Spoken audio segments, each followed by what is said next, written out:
स्वागत है आप सभी का आज की इस क्लास में। तो बच्चों, पहले तो आप सभी को आज के इस पावन अवसर की, धनतेरस की और आने वाली दिवाली की आपको और आपके परिवार को हार्दिक शुभकामनाएं। आशा करता हूं कि ये त्योहार आपके लिए मंगलमय हो और आपके जीवन में अपार खुशियां लेकर के आए।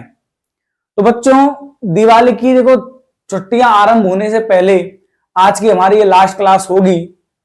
इसके पश्चात हम अगली क्लास में दिवाली के बाद यानी सोमवार को दिन मिलेंगे और सोमवार के दिन ही आपको एक नई क्लास अपलोड कर दी जाएगी। तो आज की यह क्लास है, धारा हमारा चैप्टर चल रहा है और दिवाली की छुट्टियां आने से पहले आज की ये लास्ट क्लास होगी। तो चलिए शुरू करते हैं आज की इस क्लास को। हमें प्रतिरोधों के बारे में पढ़ चुके थे, विशिष्ट प्रतिरोध के बारे में पढ़ चुके थे। आज का हमारा टॉपिक होगा बच्चों प्रतिरोधों का संयोजन। और इस प्रतिरोधों के संयोजन में हमें दो प्रतिरोधों के संयोजन के बारे में बात करनी है। पहला है श्रेणी क्रम संयोजन और दूसरा है आपका पार्श्व क्रम संयोजन। तो चलिए शुरू करते हैं आज की इस क्लास को। पहला है बच्चों श्रेणी क्रम संयोजन। देखिएगा क्या होता है श्रेणी क्रम संयोजन। हम पहले इसकी डेफिनेशन की बात कर लेते हैं। मान लीजिएगा मेरे पास दो प्रतिरोध हैं, एक प्रतिरोध ये रहा और दूसरा ये रहा। अब यदि मैं इसके सिरे को क्या मानूं, पहला सिरा, और इसे क्या मानूं, दूसरा सिरा। ठीक इसी प्रकार से यदि इसको पहला सिरा माना जाए, उसको क्या माना जाए, दूसरा सिरा माना जाए। तो यदि इनको इस प्रकार से जोड़ दिया जाए तो आप पा रहे हो बच्चों कि जो पहला प्रतिरोध है इसका यह दूसरा सिरा दूसरे प्रतिरोध के पहले सिरे से जुड़ा हुआ है। ठीक इसी प्रकार से मान लीजिएगा मैं इसे तीसरा प्रतिरोध मानूं तो तीसरे प्रतिरोध का पहला सिरा क्या होगा, दूसरे प्रतिरोध का जो दूसरा सिरा है वह तीसरे प्रतिरोध के पहले सिरे से जुड़ा हुआ होगा। दोबारा समझिएगा मैंने क्या कहा कि आपके पास मान लीजिए दो चालक तार हैं। अब आप क्या पा रहे हो, मैंने आपसे कहा कि ये इसका मुंह है, ये क्या है इसकी पूंछ, यानी पहला हिस्सा मान लीजिएगा, इसको दूसरा हिस्सा मान लीजिएगा। ठीक इसी प्रकार से ये इसका कौन सा हिस्सा है, पहला, ये कौन सा है, दूसरा। अब यदि मैं इनको इस प्रकार से जोड़ा तो आप क्या पा रहे हो कि ये पहला प्रतिरोध है, इसका ये दूसरा सिरा जो है वह दूसरे प्रतिरोध के कौन से सिरे से जुड़ा हुआ है, पहले प्रतिरोध से जुड़ा हुआ है। ठीक इसी प्रकार से मान लीजिएगा मैं यहां पर तीसरा प्रतिरोध और जोड़ दूं तो आप क्या पाओगे कि इस दूसरे प्रतिरोध का जो दूसरा सिरा है वह इस तीसरे प्रतिरोध के कौन से सिरे से, पहले सिरे से जुड़ा हुआ है। तो जब ऐसा संयोजन हो प्रतिरोधों का तो उन्हें बच्चों क्या कहा जाता है, श्रेणी क्रम संयोजन कहा जाता है। तो आप देख रहे हैं कि प्रतिरोधों का ऐसा संयोजन जिसमें पहले प्रतिरोध का दूसरा सिरा दूसरे प्रतिरोध के पहले सिरे से, वह दूसरे प्रतिरोध का दूसरा सिरा कौन से प्रतिरोध से जुड़ा हुआ है बच्चों, तीसरे प्रतिरोध के पहले सिरे से जुड़ा हो, ऐसे संयोजन को क्या कहा जाता है, श्रेणी क्रम संयोजन कहा जाता है। अब एग्जाम में पहली बात तो ये इंपॉर्टेंट क्वेश्चन है, आपको पूरा क्वेश्चन आएगा कि श्रेणी क्रम संयोजन के लिए तीन प्रतिरोधों के लिए क्या ज्ञात कीजिए, सूत्र का क्या कीजिए, व्युत्पन्न कीजिए। तो तीन प्रतिरोधों के श्रेणी क्रम संयोजन का क्या ज्ञात कीजिए, सूत्र ज्ञात कीजिए। तो सूत्र का जो डेरिवेशन है वो हमें ज्ञात करना है। अब सुनना बच्चों, जैसा कि हम चित्र में देख पा रहे हैं कि तीन प्रतिरोध है, मैंने ले लिए तीन प्रतिरोध हैं, कौन कौन से, R1, R2 और R3। और ये तीनों प्रतिरोध जो हैं वह कौन से क्रम में जुड़े हुए हैं, श्रेणी क्रम में जुड़े हुए। अब जब श्रेणी क्रम में जुड़े हुए हैं तो बच्चों आप ये जान चुके हो, पढ़ चुके हो कि धारा उतने मार्गों में बढ़ जाती है जितना उसके बहने के लिए क्या हो, मार्ग उपलब्ध करवा दिए जाएं। यदि आप यहां देखोगे तो बैटरी से और पूरे संयोजन में केवल एक ही मार्ग है, इसलिए इस पूरे परिपथ में, कौन से परिपथ में, श्रेणी क्रम संयोजन में सामान्यतः क्या होगा कि धारा तो कैसी होगी बच्चों, एक समान, जो मैंने बोर्ड पर लिखी भी हुई है, देखिएगा ये बहुत इंपॉर्टेंट बात है। छोटे क्वेश्चनों में सामान्य क्वेश्चन बन जाता है कि श्रेणी क्रम संयोजन के लिए सत्य कथन बताइए, तो इसमें धारा कैसी होती है, एक समान। और आप देख रहे हैं कि प्रत्येक प्रतिरोध R1 हो चाहे वो R2 हो चाहे वो क्या हो R3, उनके सिरों पर उत्पन्न विभवांतर क्रम से क्या है, V1 है, V2 और क्या है, V3 है। तो वही मैंने यहां पर लिखा हुआ है, आप पढ़िएगा ढंग से कि माना तीन प्रतिरोध R1, R2 और R3 कौन से क्रम में जुड़े हुए हैं, श्रेणी क्रम में संयोजित हैं। अब यदि प्रत्येक प्रतिरोध के सिरों पर उत्पन्न विभवांतर क्या है बच्चों, अलग अलग है, जो बोर्ड पर लिखा हुआ है, कितना मान लिया, V1, V2 और V3, और मैंने मान ली धारा कैसी भरी है, एक समान है, कितनी, I। अब यदि बैटरी का कुल विभवांतर B मान लिया जाए, उत्पन्न विभवांतर मान लीजिएगा, बैटरी का जो टोटल विभवांतर है जो आपको दिखाई दे रहा है कितना है, B। यह टोटल विभवांतर B जो होगा बच्चों, क्या होगा, प्रत्येक सिरे पर जो उत्पन्न विभवांतर हुआ कौन कौन सा, V1, V2 और V3, इनके योग का क्या होगा, परिणाम होगा या नहीं होगा।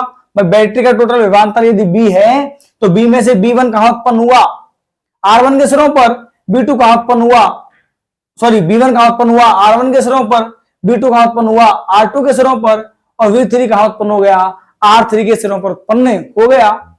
अब यदि मैं मान लीजिएगा इस B की वैल्यू निकाल लूं तो हमारे पास क्या आ जाएगा, श्रेणी क्रम संयोजन का फॉर्मूला आ जाएगा। यही बात आपको याद रखनी है, जो चीज अलग होगी यानी जिन चीजों से मिलकर के एक नई चीज उत्पन्न हो रही है उसी चीज का क्या लगा दिया जाएगा, फॉर्मूला लगा दिया जाएगा। कैसे, जैसे यहां आप पा रहे हो कि तीनों विभवांतरों के योग का क्या है, परिणाम है क्या, बैटरी का कुल विभवांतर, यानी कि V की जो वैल्यू है वह V1, V2 और V3 का क्या है, योग है। इसलिए अपन क्या बोल देंगे कि B बराबर B1 plus V2 plus V3 के बराबर आया, तो यही फॉर्मूला हमारे लिए क्या होगा, काम आएगा। इसी फॉर्मूले से अपन क्या निकालेंगे, श्रेणी क्रम संयोजन का सूत्र निकालेंगे। अब जब हम इसके बाद पढ़ेंगे अगली क्लास में पार्श्व क्रम संयोजन, तो वहां पर आप पाओगे बच्चों की धारा जो होगी वो क्या होगी, अलग अलग होगी, यानी कि I जो होगी वो बराबर होगी I1 plus I2 plus I3 के। तो वहां पर अपन क्या निकाल लेंगे, I का मान निकाल लेंगे।